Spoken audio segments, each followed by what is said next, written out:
right, here we go. We're going to film school with our good friend, film study professor Joe Fortunato. We're going to go back to the 70s here and just an iconic film.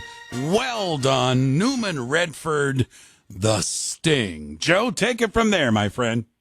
Oh, good morning, Ray. Good morning, everybody. And yes, we're doing the 70s again, my favorite decade, and we're talking about The Sting, as you already mentioned, released December 25th, Christmas Day, 1973. So we're celebrating its 50th anniversary this year.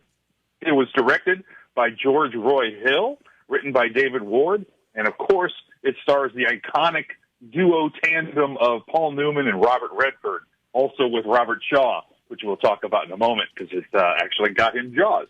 The Sting swept the Oscars that year. It won 7 Oscars, including Best Picture, also director, writing, art direction, costume, editing, music. It was nominated for 3 more, including Robert Redford, and this was actually the only film that Robert Redford was ever nominated for an Academy Award. Wow. This time for Best Actor. Some other firsts, if you want. Julia Phillips, who was one of the film's producers, became the first woman to be nominated for and win an Academy Award for Best Picture. The director, George Roy Hill, became the first director ever to helm 2 films that grossed $100 million each, the other being Butch Cassidy and the Sundance Kid. This was the first Universal Studios film to win Best Picture since All Quiet on the Western Front in 1930. That's a pretty dry spell for Universal that they overcame. Anyway, adjusted for inflation, this film would be the 19th highest grossing film of all time. It was the 4th highest grossing film in history at the time, right behind The Exorcist, which ironically was released the same week. So a lot of interesting firsts in awards for The Sting. Originally, the script was written as a much darker tale of con men on the take, and George Roy Hill envisioned a much more playful homage to the old Hollywood gangster films of the 30s, and so he significantly lightened it up to the point where, you know, it's really actually considered a comedy at this point. Now, speaking of comedy, ironically, Paul Newman was kind of told that he couldn't do comedy, or that he didn't have the right chops for comedy films. He didn't have a light touch and so forth. But so part of the reason that Newman wanted to play in this film was to prove that he could play comedy. I don't really agree with the whole notion that Paul Newman can't do comedy or can't do a light touch, but that was sort of his stigma at the time, if you want. The score of the film was Scott Joplin's ragtime compositions, and that brought them back into the popular culture.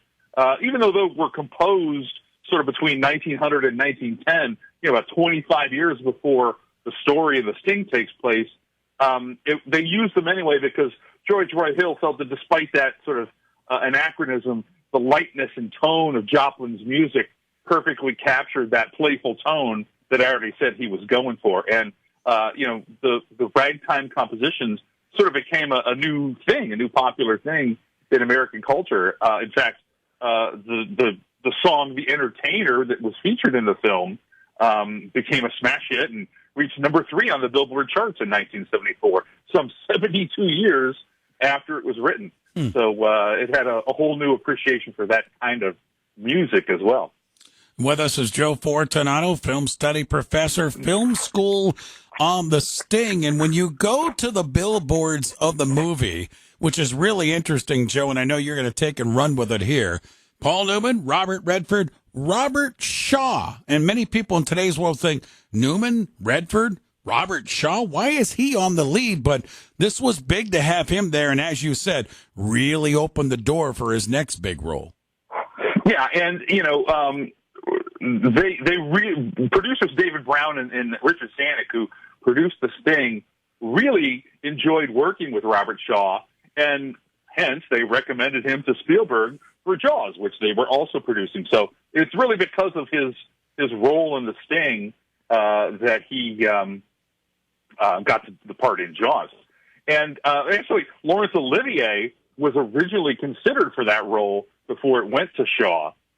Some other casting fun. Jack Nicholson turned down the role of Johnny Hooker before, and that was Redford's role before Redford changed his mind and decided to play it. Warren Beatty also turned down that role. So, you know, there was some fun there. Edith Head, I don't know how many of our listeners know who that is, but Edith Head was one of the legendary costume designers in Hollywood history, and she won her 8th and final Best Costume Design Oscar for this film. And she said in her speech, just imagine dressing the 2 handsomest men in the world and getting this, which was kind of fun. Talking about Robert Shaw, during the film, or before the film, I guess I should say, he injured his knee and incorporated the resulting limp into his performance. He had split some ligaments in his knee after slipping on a handball court at the Beverly Hills Hotel just a week before filming start. So he had to wear a leg brace, and he kept it hidden under the, you know, kind of wide 1930s style trousers that they wore. But that limp was not just a random characterization. He had actually injured himself before shooting start.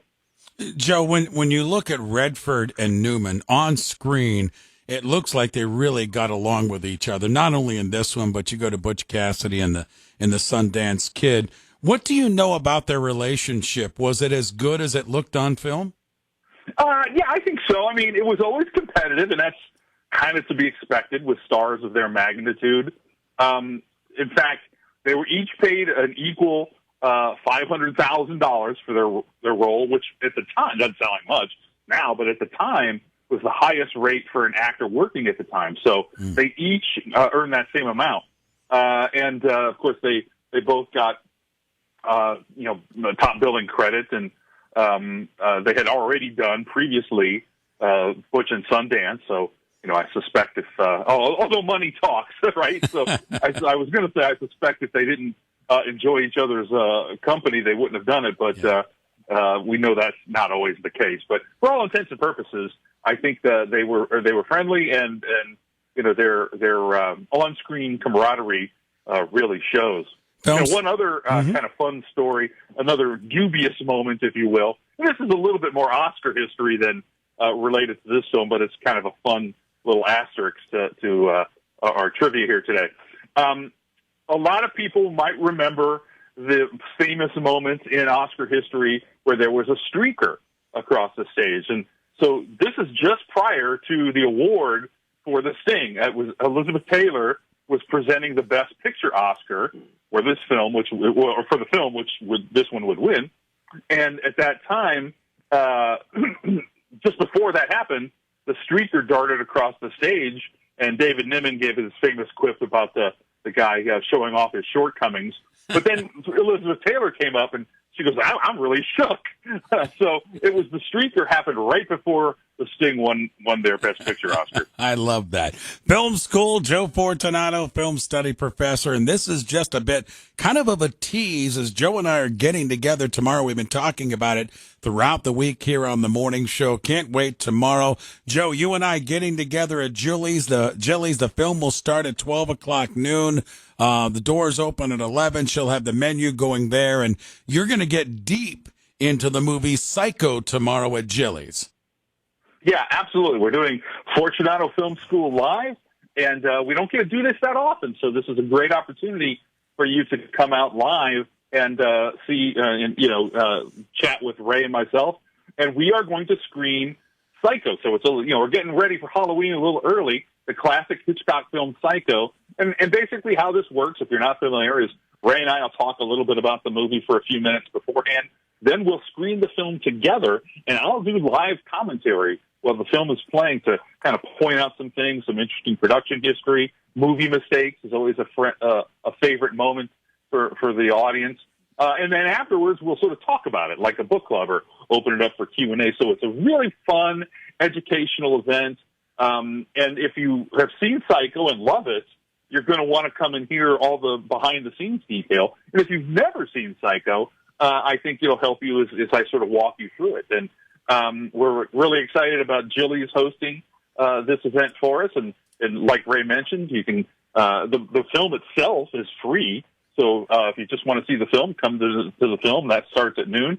But I encourage you to come a little early at 11 a.m. and enjoy breakfast at Jilly's with their wonderful breakfast. All right. So can't wait to get down there, Joe. See you again, my friend. And I can't wait for, and I've been mentioning all week, your film schools, the Raiders of the Lost Ark that we did in the spring was awesome. I can't wait for tomorrow as we do Psycho. And as Joe mentioned, it's free. Come on down, order something off the menu. We'll get the thing going at 12 o'clock noon. Hope to see a lot of you folks there. Joe, great stuff this morning on The Sting, one of my favorites. I'll see you in a little bit more than 24 hours, Joe. I can't wait. Hope to see everyone else out there, too. There you go. Joe Fortunato, Film School, film study professor, joins us Fridays on the Ray Horner Morning Show. And here is Marvin Hamlish's The Entertainer from the movie The Sting. 93.5, 1590 WAKR.